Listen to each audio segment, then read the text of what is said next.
To sing my great Redeemer's praise, the glories of my God and King, the triumphs of His grace. My gracious Master and my God, assist me to proclaim, to spread through all the earth abroad the honors of Thy name. So come on and sing out. Go loud, there is one great love. There is one great love. Jesus.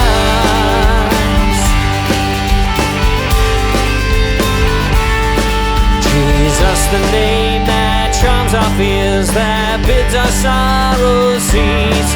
'Tis music in the sinner's ears, 'tis life and health and peace. He breaks the power of canceled sin, He sets the prisoner free. His blood can make the foulest clean, His blood availed for me. So come on and sing out, let our anthem go loud. There is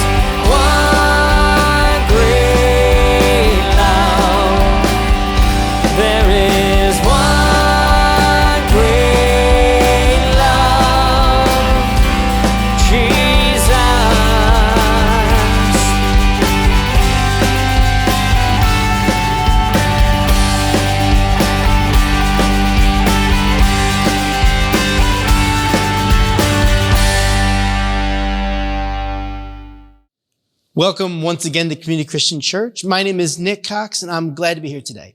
Allow me to introduce myself if we haven't had the chance to meet before, so you have some idea of who I am, my background, some idea of the training I had. I mean, if there's going to be some guy up here talking to you for a half an hour, you probably should get a little idea of who they are. I grew up right down the road in Hamilton, so I'm a local kid. I'm married to my wonderful wife, Rebecca. I have 3 kids, 12, almost 10 and 7. I went to the University of Maryland for my undergrad, so go Terps. I have 2 master's degrees. We're from a little school in Tennessee, and the degree is called a Master's of Divinity, which is this super pretentious sounding degree, but mostly it's just a degree in Christian religious studies. I have a second master's degree from Messiah College up in Pennsylvania in marriage and family counseling. I'm a licensed clinical marriage and family therapist with the state of Maryland. My day job is to work with individuals, families, and couples to help them be as healthy as possible and to have relationships that are as healthy as possible. I've been doing that for the last 11 or 12 years or so. Before that, I was on staff here at Community Christian Church for about 7 years before leaving to do counseling full time. I think there's a lot of people who are curious about what counseling is like or have some specific questions about some areas of their lives. There's some questions or concerns that people have just on a regular basis. So I've condensed some of the most common questions I get down so that we can have a conversation today about some of those frequently questions that I get as a counselor. A couple of brief disclaimers before we really get rolling. First, I am not offering medical advice or mental health advice. I'm not your therapist.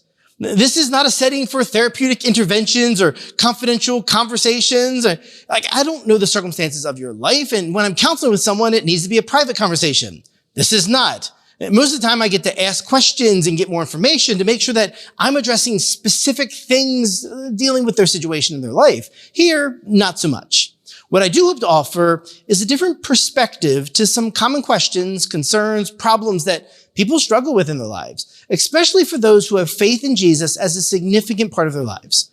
And look, we hope this is a really helpful thing, that this is the point of why we're having this conversation. The only reason, if we're being honest, that I'm here today is with the hope that it's really, really helpful. But if you need more direct help, if you're struggling with something that really needs an individual conversation or a private conversation, I hope you'll seek that help for yourself in an appropriate way. Second, my answers are going to be by necessity kind of broad, kind of general, and pretty brief, unless you want to sit here all day. And heaven knows I don't mind talking. I could easily go on and have at times for hours about each of these questions, but we're going to keep it a little bit shorter today.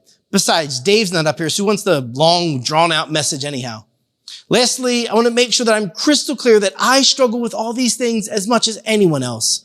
I'm not pretending that I have this solved or that I have all the answers. I'm a hypocrite in that I don't take my own advice sometimes, and I'm attempting to grow and develop to be more and more who God has me to be. And sometimes when people hear that I'm a therapist, they'll say something like, "Oh, you must have a perfect marriage." I don't. I think I got a really good one, and my wife and I, we work at it. But that is by no means perfect. And if you're curious, you can ask my wife just about how organized I am not. Nor am I the perfect father. I got lots of stories that can make it really, really clear in that point. In fact, I'm not perfect at anything. So when I'm talking about things, I'm talking about it in the same way that I need to hear it. All these things I need to be reminded of as well. All right, so I think we're on the same page as we get started this morning. And so what I'd like to do as we really get rolling is just say a real brief prayer for us as we get started. God, I pray that you watch over us, that you keep us soft to your message, that you can keep our hearts in your hands so that we can move where you need us to move. I pray that you will walk alongside us and that you will stir us and bring something to our attention today so that we can take a step closer to you. We pray this in Jesus' name. Oh, amen. All right, so let's dive on in, shall we? All right, so one question I get on a regular basis is about people who experience kind of emotions, namely emotions that are really intense or really high. For some people, there are times when emotions seem to be just almost overwhelming, whether it's with anger or with intensity or with sadness or with loneliness. And the question I get frequently is, what do you do with these kinds of emotions? I mean, how do I deal with strong emotions? One of the first things that people often struggle with is that they aren't honest about what they're experiencing because they haven't been given the message that their emotions aren't something that can be addressed at all, or maybe their emotions are something that needs to be ignored, or maybe their just emotions is something that they just don't want to pay attention to. One of the first things we need to realize is that emotions aren't good or bad. Emotions just are. Some of our emotions are more comfortable than others. Some are more familiar. Some are more socially acceptable, but the reality is that emotions are just part of the human experience. I don't think we often think about it this way. Let me ask you this. Is pain good or bad? Now, I think our knee-jerk reaction to that would be to say, yeah, of course, pain is bad. But the reality is that pain is not good or bad. Pain is your body's way of drawing your attention to something that is not the way it is supposed to be. In fact, if we lose the ability to experience pain, it's kind of a catastrophe for our bodies. Leprosy is a disorder that affects our nerves, and it can eliminate our ability to experience pain. And Dr. Paul Brand, he was a doctor who worked with leprosy patients in India for decades back in the late 1900s, in an area where it was really still a very strong stigma for leprosy. And Dr. Brand, he once wrote about a time when he was working with a patient who had a very advanced form of leprosy in his legs. And as this patient walked away from the doctor's office, the man twisted his foot all the way down to his ankle. And he didn't even stumble. He just kept walking on his ankle bone. And I don't know about you, that sends a shiver through me because, man, for all of us, when we twist our ankle even just a little bit, the brief flare of pain, it shuts our leg down and we stumble or we fall to reduce the damage. If we didn't have any pain, we might just keep on going without any recognition that something is wrong. There's something that needs our attention. There's something that needs to be addressed because it's not working right and it's going to cause more damage. I think emotionally, we can do the exact same thing at times. Our emotions are telling us something's wrong. It's firing off these kind of warning signs, just as surely as pain can fire off warning signs for our physical body. So one of the things we need to get really good at when it comes to our emotions is to be honest with what we're experiencing. Not what we want to experience, not what we think we should be experiencing. What are we actually experiencing? Because if we can be really honest with ourselves about what we're experiencing, then we might be able to ask what those emotions are trying to tell us. The way Proverbs in the Bible puts it is this way: the purpose in a man's heart is like a deep water, but a man of understanding will draw it out. That's exactly what we're trying to do here when it comes to our emotions. And one of the big emotions that I think we can use as an example for this is anger. Anger is a big one for this. I think a lot of people act as if anger is always and inherently bad or evil or it needs to be ignored at all costs. No. Anger is just like pain. It's pointing towards something that's not the way it should be. What are your emotions pointing at? What are you experiencing? Because here's the reality. Our emotions are powerful and they can steer our behaviors. They can steer our perceptions, how we react to situations. But if we're pretending like we don't have any emotions, if we're pretending like we're not angry, we're pretending like we're not sad or we're not lonely, those emotions can influence us and push us and pull us, and we might not even know it. This is about working onto this deeper level of self-awareness in ourselves, which lets us address our emotions and our pains in ways that are healthy and that are in line with our faith and in line with who God's calling us to be. Your emotions, your anger, or your sadness, it is not the enemy. It is something God has created in us to point our attention towards something that we need to pay attention to. On the other hand, your emotions are not a license to do whatever you choose to do or a blank check to react however you want or to treat people however. No. They're like dashboard lights in our lives at times. Think about the dashboard lights in your car, right? There's a handful of them, right? Like there's the low gas or the battery light. There's a check engine light or low oil or tire pressure, right? I'm sure fancy new cars have a whole bunch more lights that I'm not even aware of. Now, does the dashboard light on your car mean your car is broken? No, not really, but it means that you probably should pull over and check. Look, it might just be of a loose gas cap, but it'd be foolish not to slow down, pull over, check it out. Same thing with us. Your emotions and mine are invitations to recognize that we might need to slow down, metaphorically kind of pulling the car over and check what's going on. This is an area where I think writing stuff down can be really helpful. Writing down what you're feeling, what stirred you up, what your emotions are drifting toward, what are you thinking? All this is a focus to slow us down, take a breath, and make sure we aren't just ignoring what we're experiencing. Let me give an example of how this might work. Imagine that you're paying attention to your anger. So at the end of every day, you prayerfully and thoughtfully kind of think through your day and you ask yourself, when was I experiencing anger? And you just kind of write those times down. What was I experiencing in those moments? What was I thinking? What stirred that up in me? What might it be pointing toward? Look, these short questions can really give us some traction to know more about ourselves and our emotions. All right, on to the next question. Here's another one I get all the time. Is how do I make better choices? Okay, let's be honest. No one actually asked that question directly. Most people don't wander into my office and say, Nick, it's great to meet you. I really stink at making choices. But if we're honest, there are lots of people who might need to pay a little bit more attention to how their choices are made in their lives.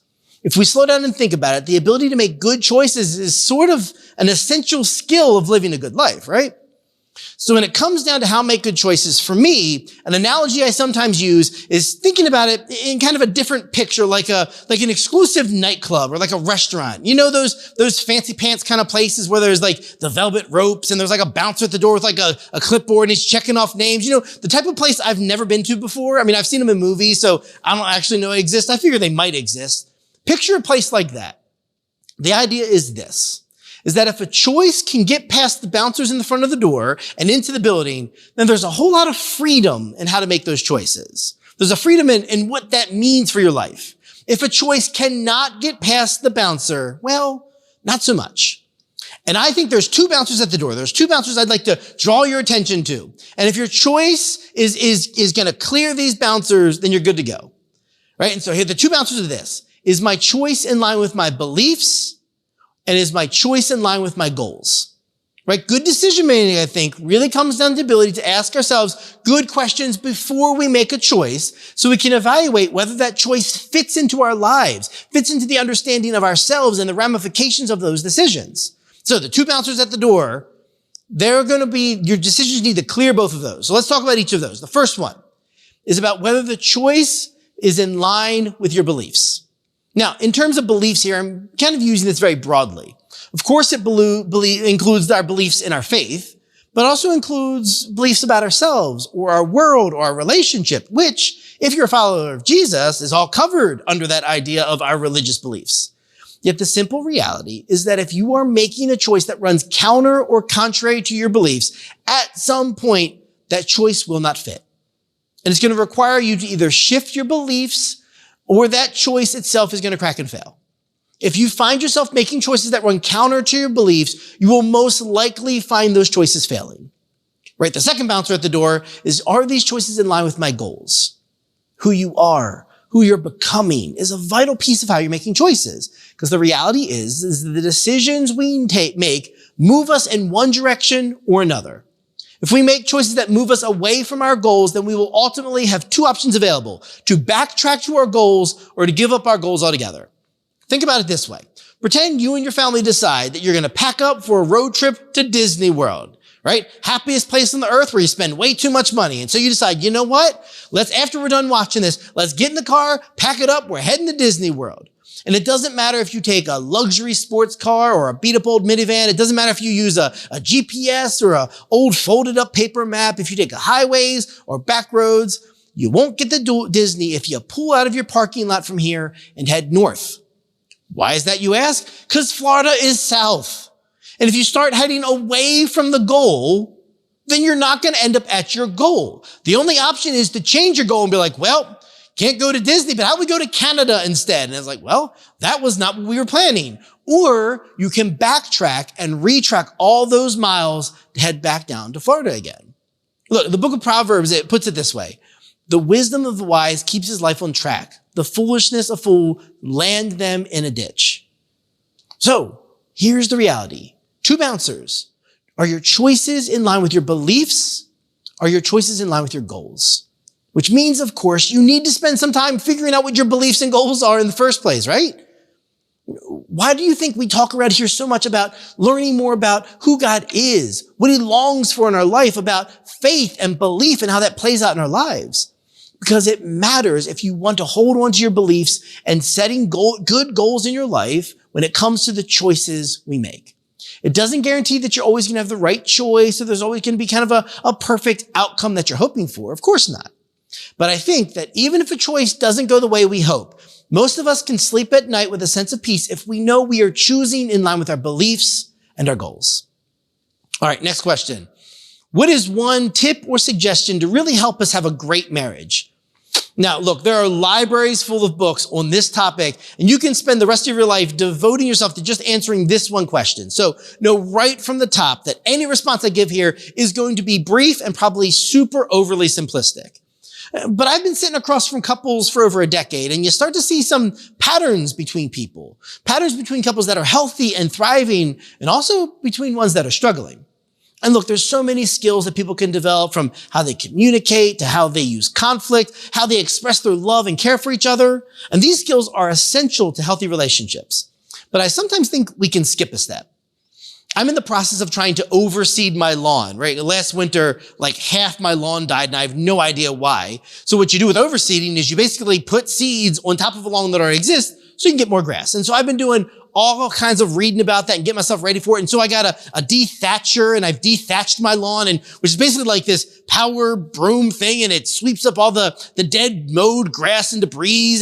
And I've been like raking out the lawn and raking it out. And then I got all the seeds, and I've been walking around trying to like spread all the seeds around. And then I got all these hoses and sprinklers so I can like water my lawn. Like, cause apparently you got to water these suckers like crazy for them to grow.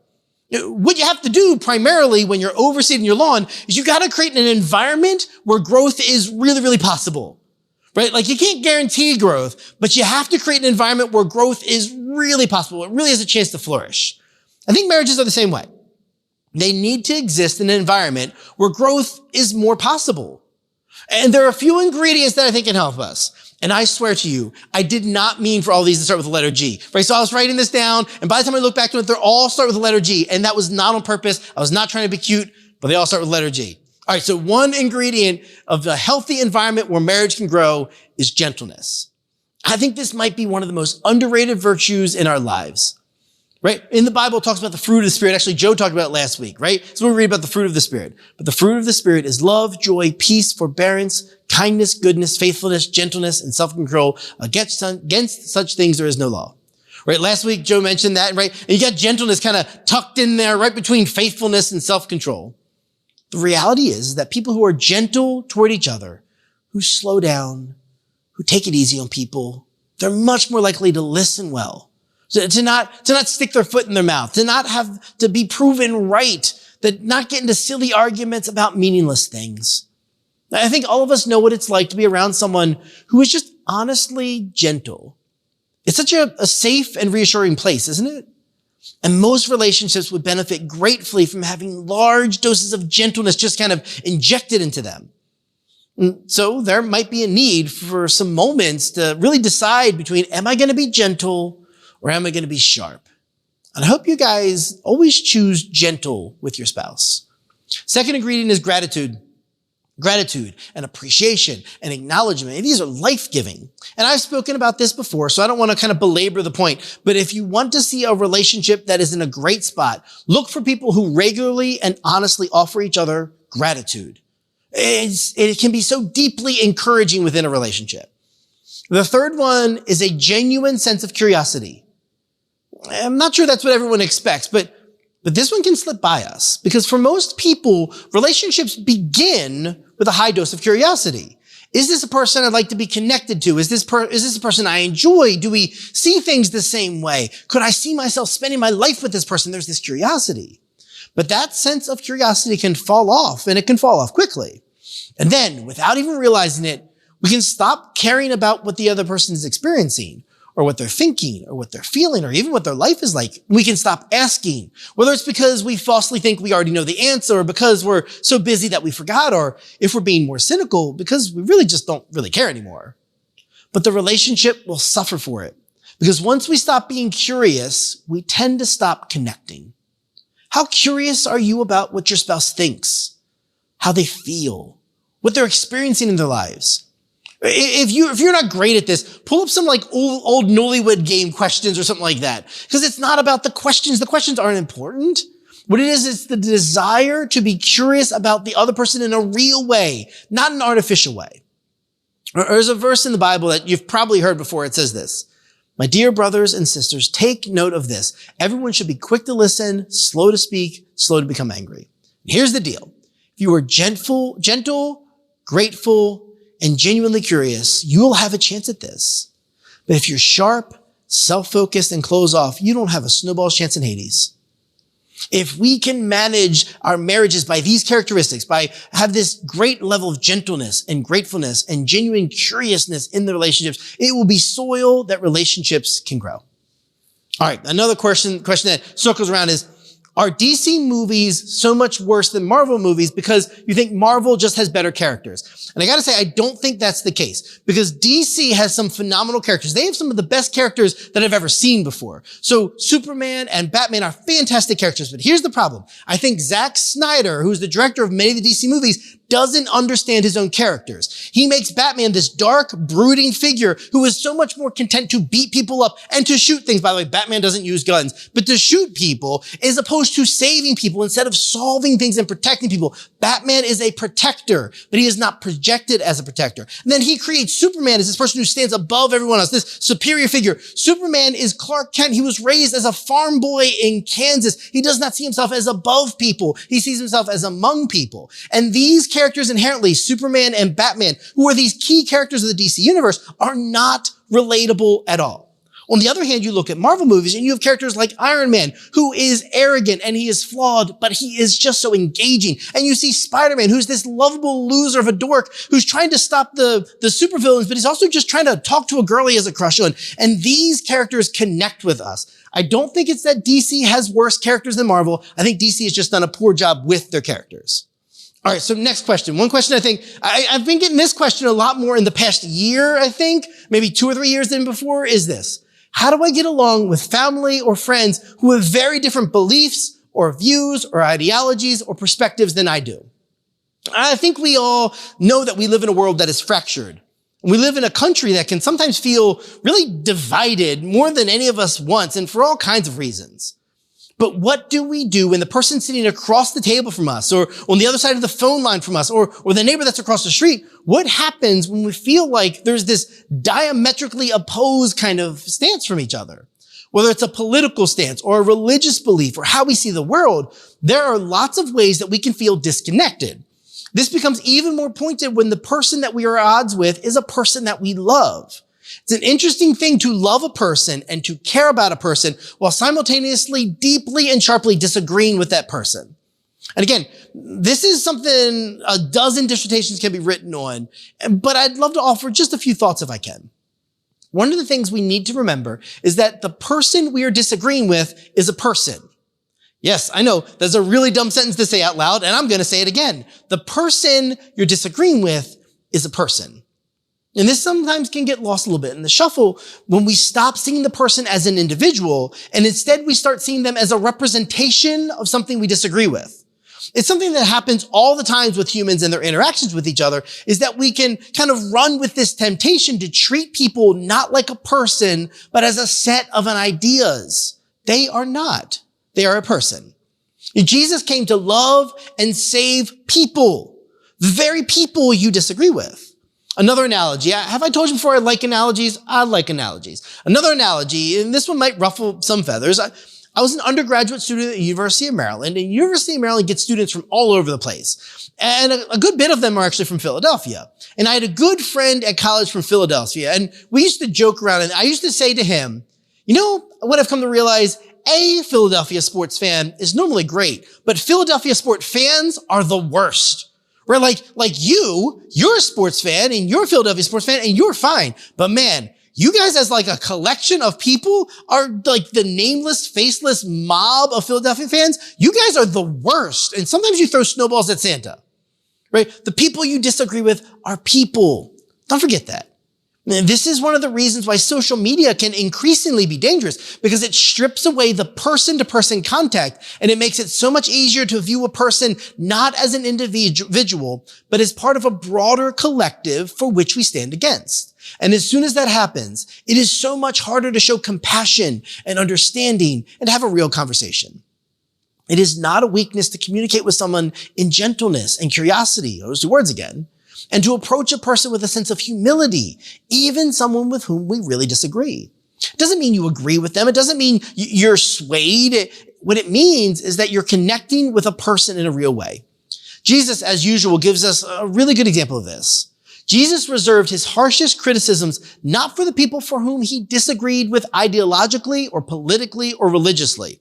In fact, he seemed to get along with those folks just fine. He developed a reputation for hanging out with those people. Nope. The people Jesus reserved his sharpest criticism for were religious folks who stopped listening to God and instead condemned the people around them who didn't agree with them or meet their standards. I think we need to be specifically careful here, you and I, because Jesus refused to give up the individual for the sake of winning an argument against the foe. In the Bible, we read about this moment in Jesus' life where he's teaching, and this is what we read.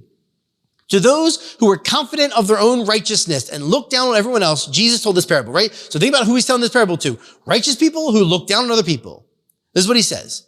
2 men went up to the temple to pray, one a Pharisee and the other a tax collector. The Pharisee stood by himself and prayed, God, I thank you that I'm not like other people, robbers, evildoers, adulterers, or even like this tax collector. I fast twice a week and give 1/10 of all I get.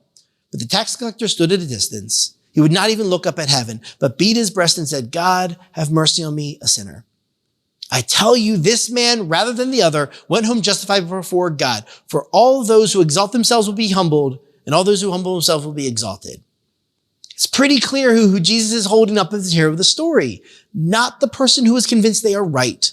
Not the person who is looking down on others, but the person with humility. So just a thought. What would it look like to attempt a really humble posture with people that you disagree with?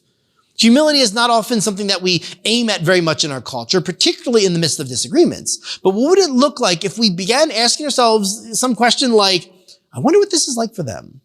I wonder how they developed this idea. I wonder what this means for their life. I wonder. And I'm not saying that there's never a time to respond, But if we ask honest questions that are actually curious about an answer, we'll be interacting with a real person, not some faceless group. And if you disagree, if you have a different idea, if you've drawn a different conclusion, ask them if they're open to hear it. Is that something that you'd be open to talk about? Is that something you'd be willing to speak with me about? If the answer is no, then don't say it. They're not in a place to receive it anyhow. So you would be just arguing against the wind. At the end of the day, this is about connecting with people in such a way that they can grow and we can grow more into who God wants us to be. Or is this just about winning an argument and being the loudest and being right? So ask them about their availability for the conversation. All right, one more question. Last one here. How do I begin to break a habit in my life? I think this is a really good question that's much deeper and more complicated than it looks on the surface. Whether we're talking about kind of a nuanced behavior that we wish could stop, or whether it's something that's more into the realm of addictions, people can frequently struggle to alter patterns in their lives. And I am by no means pretending that listening to me for 5 minutes is going to take the place of addiction counseling or treatment, right? No, if you're struggling with something like addiction, I hope you will get the appropriate help. But perhaps I can help you understand just a little bit about what tends to go into addressing and ultimately attempting to interrupt the pattern in our lives. Human behavior is often, if not always, driven by our needs. We have a desire, whether we are aware of it or not, to meet our needs. And this can happen in ways that are sometimes unhealthy or incomplete or unsustainable, but it is still a very subtle motive in a lot of our lives. And needs, they start in a really healthy place because of how God has wired us. God has created us with these needs because it helps us move closer to Him and closer to people around us in our lives. The need for connection, the need for adventure, the need for purpose, the need for satisfaction, the need for joy and pleasure, the need for acceptance, the need to rest, and the need for relief. These are real and healthy needs in our lives. Unfortunately, habits tend to form when these human needs are met in incomplete or inadequate ways with tools that were never meant to do so. Last analogy of the day, I promise. But let's pretend you're locked out of your house. So you've checked all the doors, you've checked all the windows, and it is locked shut. But you did find an old, rusty, flathead screwdriver in the lawn. And so you decide you're going to pull your best MacGyver and you're going to pick the lock, even though you have no idea what you're doing. And so you wriggle the screwdriver around, and after some time, you actually are able to get the door open. But then you notice the screwdriver is kind of bent and the door's lock is all mangled up. But you're inside, and so that need was satisfied, at least for the time being. But the lock doesn't look like it's going to work anymore. So the next day you get home and you have your key. Didn't forget my key today. Except it turns out when you go to use your key, it doesn't fit in the lock anymore. The lock's been bent out of shape. It won't take the key anymore. You try, but the intended tool doesn't seem to work. And so you get that same old rusty screwdriver you used yesterday and you shimmy it open once again and you bend the lock even more in the process. Except now you're almost guaranteed that you're going to have to replace the lock, or you're going to have to keep using that old screwdriver again and again and again on that damaged door. This is how habits work. Whether it's eating or video games or social media or our phones or the small distractions and diversions of our lives, these things in and of themselves might be fine, but they were never intended to be the tools that we use to find fulfillment or a sense of success or a sense of restfulness or intimacy. You see, when we use a tool that was not meant to meet a need, it can change how we interact with that need in the first place. It can change how hard it is to meet that need within ourselves. If you find yourself in a pattern that isn't working, one of the things I'll hope you do is to ask, what need is this behavior attempting to meet? Let's take video games just kind of as an example, right? Let's say you or someone you love is engaging in video games in a way that feels excessive and feels that it's kind of a way that's disruptive to their life. Well, there might be 100 reasons why this is the case, but it matters that we know what need is being attempted to be satisfied with video games. Are they seeking fulfillment? Perhaps they don't feel very strong and fulfilled in other areas of your lives. And so the video games, it gives them an opportunity to be competitive and to excel, and gaming is a very satisfying sense of accomplishment. Perhaps video games is a way for a person to interact with other people. It's this social interaction, and it pushes some of the loneliness back into the shadows. Or maybe they're just bored. And maybe they're bored all the time. And this is one of the things that gives their life just a little bit of a sense of significance, a little bit of a sense of fun, a little bit of a sense of meaning. Maybe the leveling up and accomplishments in a game can feel gratifying because maybe they don't feel like there's much leveling up or accomplishments outside of the game. We could go on, but I think you get the point.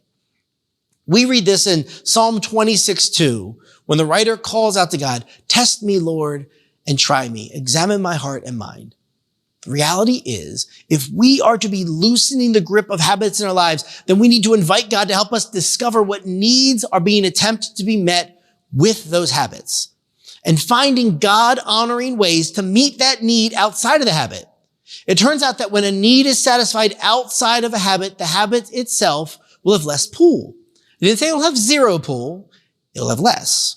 So once you have an idea of what the need is, ask, what are other ways I can try to meet this need? A way a lot of people experience this is the way the Bible describes it. Is the way the Bible describes this.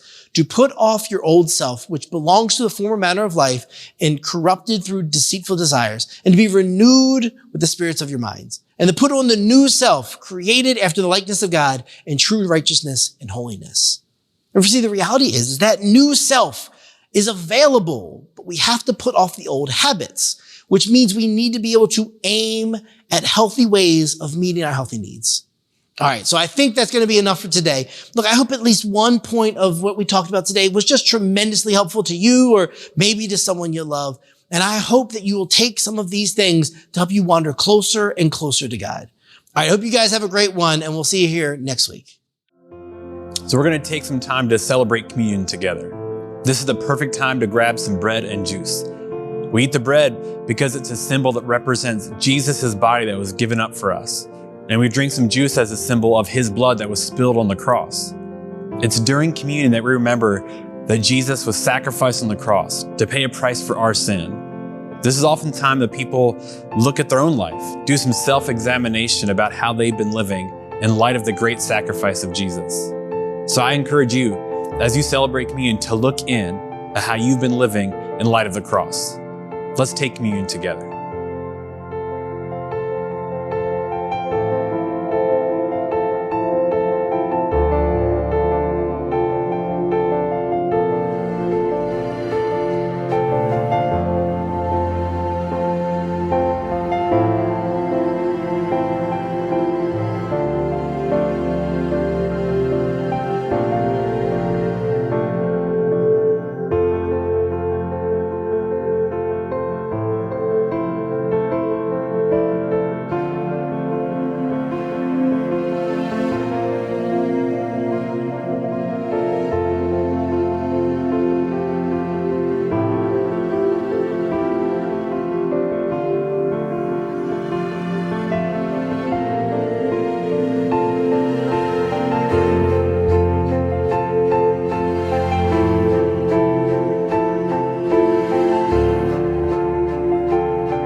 your goodness, I will sing of your love. Though the seasons come quickly, you have always been enough. Though the night may get darker, though the waiting seems long, you have always been faithful to remind me of your love. You are good. In the morning I'll sing. You are good. In the evening I'll sing. You are good. You're good to me.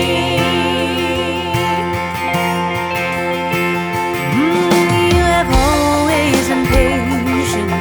You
Thanks again for tuning in today and making CCC a part of your week.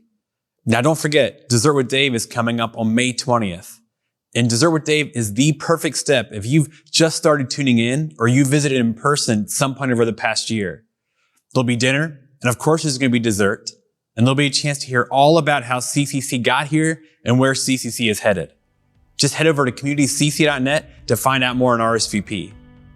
And if you'd like to financially support the mission of CCC to help people find their way back to God, it's simple. Just text CCC White Marsh to the number on the screen, or you can click the Give tab at communitycc.net. Both are safe and convenient ways to be a part of the work that God is doing with and through CCC. Well, thanks again for logging on, and we'll see you next time. Take care, everybody.